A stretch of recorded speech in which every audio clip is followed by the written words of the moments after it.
വയനാടൻ മലനിരകളിലെ മുതിരേരി ക്ഷേത്രം കൊട്ടിയൂർ ആചാരപ്പെരുമയുടെ ഭാഗമാണ്. ഈ കാവിൽ നിന്നും വാളെഴുന്നള്ളിച്ചെത്തുന്നതോടെയാണ് വൈശാഖ മഹോത്സവത്തിന് തുടക്കമാവുക.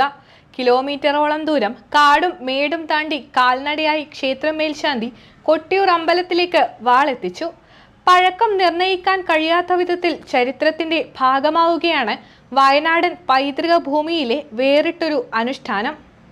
കൊട്ടിയൂർ പെരുമാളിന്റെ തിരുവായുധമായ വാൾ സൂക്ഷിച്ചിരിക്കുന്നത് വയനാട് ജില്ലയിലെ തലപ്പുഴ വില്ലേജിലെ മുതിരേരി ക്ഷേത്രത്തിലെ വാളറയിലാണ്. കൊട്ടിയൂർ ക്ഷേത്രത്തിലെ ഉത്സവ ആരംഭ ചടങ്ങുകളിലൊന്നായ നെയ്യാട്ട ദിവസം മുതിരേരി ക്ഷേത്രത്തിലെ ശാന്തിക്കാരനായ ബ്രാഹ്മണൻ ഘോരവനത്തിലൂടെ ഏകനായി നടന്ന് വാൾ അന്നേ ദിവസം സന്ധ്യയ്ക്ക് ക്ഷേത്രത്തിലെത്തിക്കുന്നു.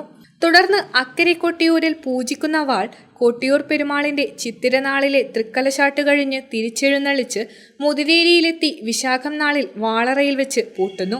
പിന്നീട് അടുത്ത വൈശാഖോത്സവത്തിലെ ചോതിനാളിൽ കൊട്ടിയൂരിലേക്ക് കൊണ്ടുപോകാനാണ് വാൾ പുറത്തെടുക്കുന്നത്. ശിവൻ ദക്ഷനെ വധിച്ച് ചുഴറ്റിയെറിഞ്ഞ ഉടവാൾ വയനാടൻ മലമടക്കുകൾ കടന്ന് മുതിരേരിയിൽ വന്നു വീണുവെന്നാണ് ഐതിഹ്യം. വടക്കേ വയനാട്ടിലെ കോഴിയോട്ട് കുടുംബക്ഷേത്രമായിരുന്നു മുതിരേരിക്കാവ്.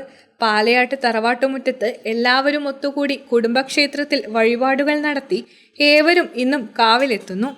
വയനാട്ടിലെ വിവിധ ദേശങ്ങളിലും പല കുടുംബങ്ങളിലുമുള്ളവർ അതിരാവിലെ തന്നെ എത്തി വാളുപോക്ക് ചടങ്ങിന് സാക്ഷ്യം വഹിക്കും. ഭക്തി നിർഭരമാണ് ഈ ചടങ്ങ്. അന്നദാനത്തിനു ശേഷം ധ്യാനത്തിലിരിക്കുന്ന ക്ഷേത്രം മേൽശാന്തി വെളിപാടുണരുമ്പോൾ അമ്പലക്കുളത്തിൽ മുങ്ങി കഴകക്കാർക്ക് ഒറ്റവാർപ്പ് നിവേദ്യങ്ങൾ നൽകി വാളുമായി കൊട്ടിയൂരിലേക്ക് പുറപ്പെടുകയാണ്. പുത്തൻമഠം മൂഴിയോട്ടില്ലത്തിനാണ് വാളു കൊണ്ടുപോകാനുള്ള പരമ്പരാഗത അവകാശം.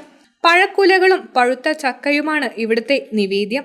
വയനാട്ടിലെ എല്ലാ ഉത്സവങ്ങൾക്കും തിരശീല വീഴുക മുതിരേരി വാളുപോക്കോടുകൂടിയാണ്. മഴക്കാലത്തിന്റെ വരവോടുകൂടി മുതിരേരിയിലെ വാൾ കൊട്ടിയൂരിലേക്ക് യാത്രയായാൽ പിന്നെ പെരുമഴയുടെ ആരവങ്ങൾ കഴിഞ്ഞ് വാൾ തിരികെ എത്തിയാൽ മാത്രമാണ് അടുത്ത ഒരാണ്ടത്തേക്കുള്ള ഉത്സവങ്ങൾ തുടങ്ങുക.